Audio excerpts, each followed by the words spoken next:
د نن ورځې په برنامه کې سیمه ییز د افغانستان او د پاکستان د کړکېچ په هکله، همدارنګې نړیوالو کړکېچونو کې د ایران، اسرائیل، امریکا، د عربي نړۍ، همدارنګې د روسیې دریځ د افغانستان په هکله، او په آخر کې هم ستاسو خدمت ته به د خیبر پښتونخوا نه د 28 د مارچ راپور وړاندې کړم. د 29 د مارچ راپور تر اوسه نه و راغلی، تر څو چې دا برنامه ما کوله، نو د لپاره هغه ممکن سبا لاسته راشي، بیا به هغه ستاسو حضور ته ضرور وړاندې کړم. راځو د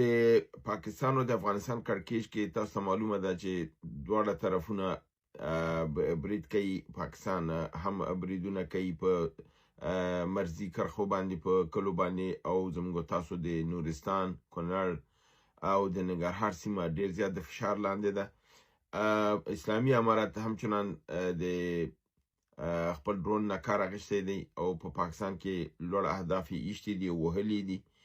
په همدې رنګ د اسلامي امارت د ځینو مشرانو د دغې په حساب سره دی وایي چې د پاکستان د تجزیې پروګرام په آخري سټیج کې دی، او اسلامي امارت هم وایي چې موږ ډیورنډ کرښه نه منو او خپل خاوره به ضرور ترلاسه کوو، چې دا یعنې دا ښکاره کوي چې کومه هغه بین المللي اجنډا ده، ښکاره خبره ده چې د پاکستان د تجزیې په هکله روانه ده. پاکستان خو لګیا دی نورې لوبې کوي، خو خپل د تجزیې ته متوجه نه دی چې دا د خپله د تجزیې او د ټوټې کېدو خواته روان دی. همدارنګې زمیر کابولوف د روسیې خاص استازي د افغانستان په هکله ویلي دي چې د افغانستان ته د نظامي تجهیزاتو په ورکولو کې کوم هیڅ ډول ممانعت وجود نه لري، کوم قانوني ستونزه وجود نه لري، او که افغانستان خپل ضرورت شیان مورد نظر خپل موږ ته ارایه کړي، موږ ته ووایي، نو روسیه حاضره ده چې د افغانستان سره نظامي تجهیزاتو کومک وکړي، تر څو افغانستان وشي کولی خپل ځان او خپل د خاورې نه دفاع وکړي، چې دا نهایتا یو ډېر ښه خبره ده او ډېره مهمه خبره هم چنان ده. همدارنګې په خیبر پښتونخوا کې لوی لاریونونه شروع شوي دي، او په دې لاریونونو کې په ښکاره توګه اول ځل لپاره ګډون کوونکو د ټي ټي پي د عملیاتو نه او د دې د هغې نه حمایت اعلان کړی دی، او د پاکستان د حکومت نه خپل نفرت اعلان کړی دی، او دا دغه حرکت په حساب تایید کړی دی چې دا یو لوی بدلون دی، ځکه چې خلک راوځي او بیا هم په ډاډه دی بیرغ اوچتوي، دی په حق د اواز اوچتوي. دا خپله په نظام باندې عدم اعتماد او د رښتیا چې د پاکستان د ټوټې کېدو خواته یو لوی مثبت اقدام دی او قدم دی چې اوچتېږي. همدارنګې په نړیوال سټیج کې د امریکې 3500 تنه جنگي عسکر د خلیج فارس سیمې ته را رسېدلي دي، او دوی وایي چې دا به د ایران په کوم ټاپو کې دوی ور پیاده کوي. خو په 3500 عسکرو باندې خو د ایران هیڅ هم نشي کولی، ځکه چې د نړیوال نظامی استراتیجستان دا وایي چې ایران د نیولو لپاره کم از کم 1 میلیون عسکر او زیات نه زیات 18 لکه عسکرو ته ضرورت دی چې دوی په اوږدمهاله کې ایران ونیسي او کنټرول یې کړي. در حال چې خپله امریکې ټوله قوا، مجموعي ټوله قوا 1.3 میلیونه ده، یعنې 14 لکه ده، او په هغه په 800 نقطو د دنیا کې تقسیم ده، 15 مملکتونو کې دا تقسیم ده. تنها په دغه خلیج فارس کې په حدود 15,000 قوای هم د اوس دلته ده، بیا په 45,000 په جاپان کې ده، 45,000 په کوریا جنوبي کې ده، همدارنګه 50,000 په جرمني کې ده، همدارنګه په انګلستان کې ده. دا رقم ته دې قوا ټوله تیته ده. نو دی که چېرته دا قوا ټوله راټولوي د یو د ایران لپاره، نو د ټوله نړۍ د لاسه ورکوي. د دې لپاره د ایران نیول یا د ایران کې خپل دغه پیاده کول دا اسانه خبر نه ده، دا به دوی ته ډېره قیمته پرېوځي. همدارنګې امریکا وایي چې موږ به یعنې ایران چې نیسو لنډ مهال لپاره یې نیسو، اوږد مهال لپاره یې نه نیسو. دا ویلو کې اسانه دي، په عمل کې دا بیا مشکله ده چې یو ځلې خپه دې په خټو کې ونښتله او بیا ته ووایې چې اوږد مهاله او لنډ مهاله. تک یې ستا په لاس کې دی، بیرون تک یې ستا په لاس کې بیا نه دی. امریکا وایي چې موږ په تېر یو میاشت کې چې د ایران په مقابل کې جګړه شروع شوې ده، 11,000 مهم نقاط هم وهلي دي د ایران او له منځه هم وړي دي، او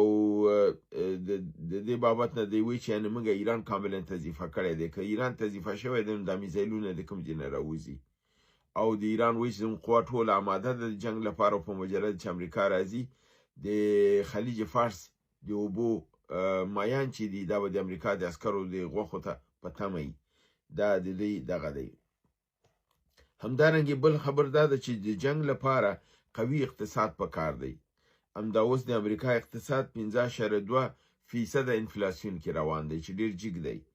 او څومره چې انفلاسیون در نمره جګه ځي دومره بیکاري په مملکت کې زیاتیږي د انفلاسیون مربوط د بیکاري او د کار په مربوط دی کله چې انفلاسیون جګیږي بیکاري هم ورسره زیاتیږي کله چې کار زیاتیږي انفلاسیون هم کمیږي او ټیټیږي او همدارنګه د امریکای د اقتصاد چې دی دا په بهرنۍ بانډونو باندې دی ځکه چې دا قرض ورکوي بانډ دغه خرڅوي او پیسې اخلي او مملکت خپل دی په مخ کې وړي دی خپل دغه چې دی جی ډي پی چې ده 8 تریلیونه ده او قرض چې دی کم از کم 9 تریلیون ته رسېدلی دی په دې کې زیاترینه قرضه چې اوس فعلا ده د جاپان ده چې د کوم بانډونه چې جاپان سره دی 1 تریلیون 100 میلیارده یعنی 1100 میلیارده ډالرو خو صرف کاغذونه د جاپان سره دي د چین سره هم د 1 تریلیون ډالرو کاغذونه او بانډ ورسره خو هغې داسې هوښیاري کړې وه د جنګ نه مخکې یو 300-400 میلیارده ترلاسه کړې وي او خرڅ کړي دي چې هغه په خپله هم چې کله هغه خرڅېږي هغه هم فشار راوړي په اقتصاد د مملکت باندې نو که اوس امریکا د اروپایي مملکتونو هم همداسې قرضداره ده د انګلستان نه په حدود 600 میلیارده د جرمني نه په حدود 800 میلیارده د ټولو ملکونو نه دغسې بانډونه یې ورکړي پیسې اخیستې مملکت یې مخکې وړی دی نو دا دی که اوس هر یو ته اوس مخ اړوي امریکا ته څوک پیسې نه ورکوي امریکا سره یوه لاره پاتې کېږي چې ډالر چاپ کړي او چې کله ډالر چاپوي انفلاسیون نور جګ ځي نو دا خپله دا علایم دی ښیي چې امریکا دا جنګ نشي کولی او دا جنګ چې دی دا به ځینې تحلیلګران چې د ځان هوایي ډزې کوي او نه پوهېږم چېرته خوبونه ګوري او راځي هغه خوبونه خپل په برنامو کې تعبیروي زه فکر کوم چې داسې هم نه ده چې دی دا وایي امریکا هغه سیم باورشیر نه دی که کومه کورنۍ هلته وي نو خپل نظام به کنټرولوي ټوله نړۍ نشي کنټرولولی او نړۍ د چا په کنټرول کې هم نه ده تاسو به وګورئ چې نړۍ خپل لاره وباسي او امریکا به ماتیږي نو په دا رقم سره موږ ویلی شو چې امریکا یعنی دا یرغل چې کوي دا به 100 دفعه په فکر کوي ځکه چې د دې بغیر د فکر نه که حمله کوي نو ځان غرقوي په تیرو 40 ساعتو کې ایران په بحرین باندې 40 حملې کړي دي او په دوبۍ کې د یوکراین د بې پیلوټه ډرونونو ته الوتکو مرکز یې وهلی دی کاملا ټولې له منځه وړی دی همدارنګې اسرائیل په ایران کې 2 پوهنتونونه بمبارد کړي دي او ایران ویلي چې اوس دوی به هم د امریکا پوهنتونونه چې په سیمه کې دي یعنی که بیروت پوهنتون دی او نورو سیمه کې نور پوهنتونونه دي د امریکا دا به وهي او له منځه به یې وړي ځکه چې ایران تر اوسه دا کار نه کوي دی ویل چې دا خلاف د نړیوالو قوانینو دی او دا ملکی ځایونه دي او د خلکو په حساب د تعلیم ځای دی تعلیم ځای باید ونه وهل شي نو اسرائیلیانو ووهه اوس دی مجبور دی خپل د ځان د دفاع لپاره دا برید په دې ځای باندې وکړي همدارنګې په امریکا کې د ډونالد ټرمپ د خارجه پالیسۍ په مقابل کې ډېر لوی لاریونونه شروع شوي دي او دا لاریونونه کم از کم وایي چې د 10 میلیونه نه زیات کسان په لویو ښارونو کې د امریکا راوتي وو او دا یو خودجوشه یعنی خود طبیعي ډول باندې راوتي دا داسې نه دی چې هلته کوم چا پیسې ورکړي استخبارات دي نه دا خلک دي چې خپله راوتي دي د ډونالد ټرمپ د دغې پالیسۍ او ویل کېږي چې دې کې اکثره د یهودان دي چې د نتنیاهو د پالیسۍ په مقابل کې راوتي دي چې د یهودیت دغه صهیونستان دي او یهودیت ته دښمنان جوړ کړل او د نړۍ یې ورانه کړله نو په دا رقم سره یو نړیوال حرکت هم روان دی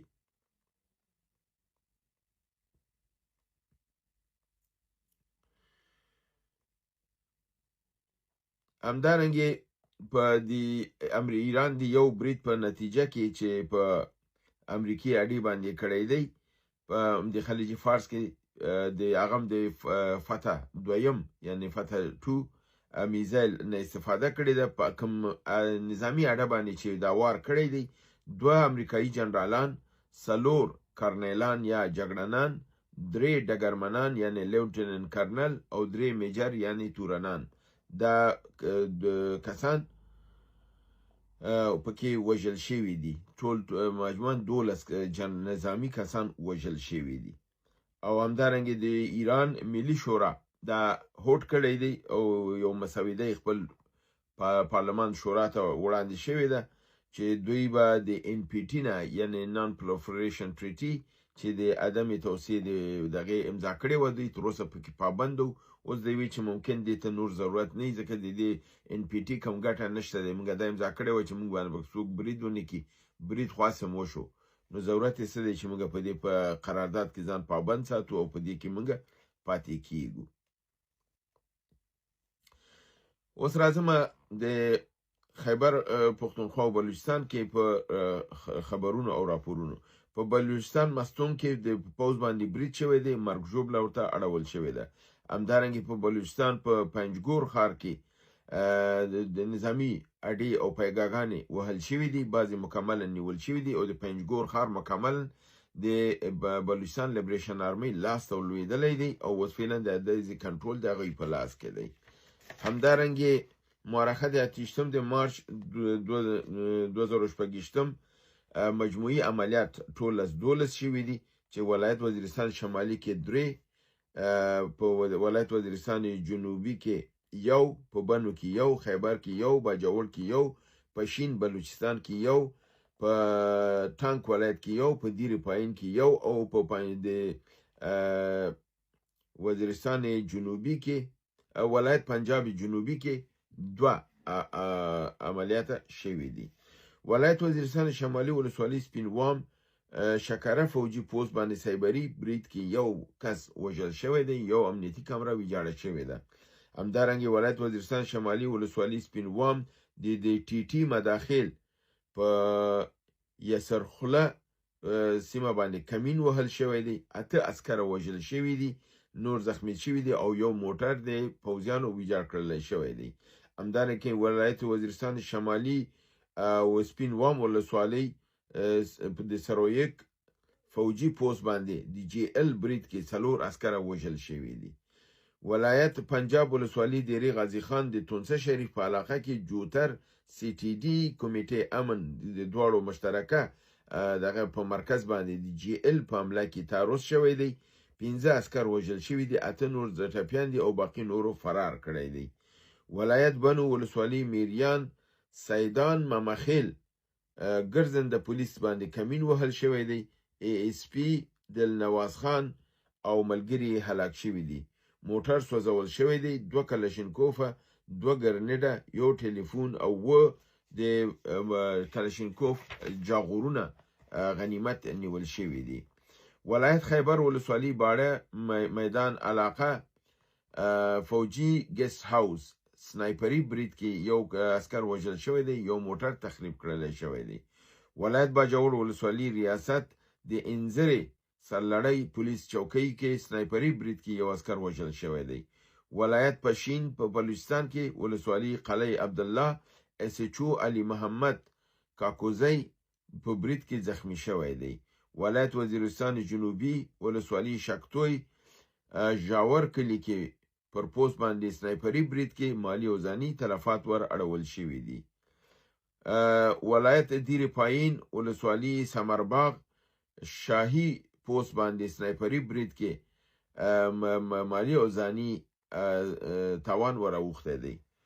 ولایت ټانک ولسوالۍ خاص ټانک د انځري رهایشي قدیر خان ولد امیر خان د اف سی وظیفې نه لاس په سر شوی دی. دا و زمونږ د نن ورځې نړیوال او سیمهییز خبرونه چې ستاسو سمې ته مې وړاندې کړل. هیله ده چې برنامه وګورئ، خوښه کړئ او دوستانو سره یې شریکه کړئ. تر بل برنامې چې ستاسو حضور ته حاضرېږم، ستاسو د هیله دا لرم چې زنګوله ووهئ، لایک ووهئ او برنامه خوښه کړئ. وما علینا الا البلاغ.